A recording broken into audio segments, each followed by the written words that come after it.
2016 টি-20 বিশ্বকাপ দ্বিতীয় সেমিফাইনালে মুখোমুখি ভারত ও ওয়েস্ট ইন্ডিজ। বাঁচা মরার লড়াইয়ে সেদিন লেন্ডন সিমন্সের ঝোড়ো ইনিংসে মহেন্দ্র সিং ধোনির দল হেরেছিল 7 উইকেটে। তারপর ইতিহাস জিতেছিল ফাইনালও। 10 বছর পর 2026 বিশ্বকাপ, আবারও খাদের কিনারায় ভারত। ম্যাচ জেতো নয় বিশ্বকাপ জয়ের স্বপ্ন ছাড়ো। সুপার 8-এর ম্যাচে ওয়েস্ট ইন্ডিজের বিপক্ষে মাঠে নামার আগে সূর্যকুমার যাদবের দলের সামনে সমীকরণ এখন একটাই, অবশ্য ওয়েস্ট ইন্ডিজের ক্ষেত্রেও একই।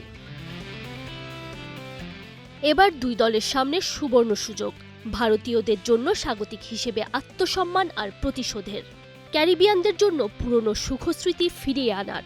ইডেন গার্ডেন্সে ওয়েস্ট ইন্ডিজের বিপক্ষে সুপার 8-এর শেষ ম্যাচটা তাই দুই দলের জন্যই অঘোষিত কোয়ার্টার ফাইনাল।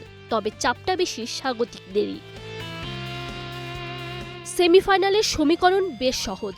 ভারত ও ওয়েস্ট ইন্ডিজের ম্যাচে যে দল জিতবে সেই সাউথ আফ্রিকার সাথে গ্রুপ থেকে সেমিফাইনালে উঠবে।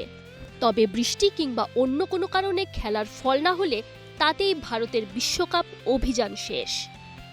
সুপার 8 পর্বে 2টা করে ম্যাচ খেলে দুই দলেরই পয়েন্ট 2, তবে নেট রান রেটে এগিয়ে সেই হোপের দল। তাই ম্যাচ না হলে বিনা হিসেবেই সেমিফাইনালে উঠে যাবে West Indies.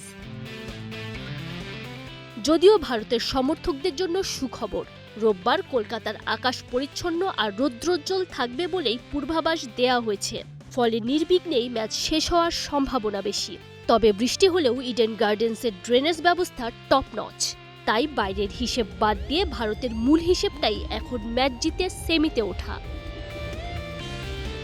Tanzim Oishi, Star news.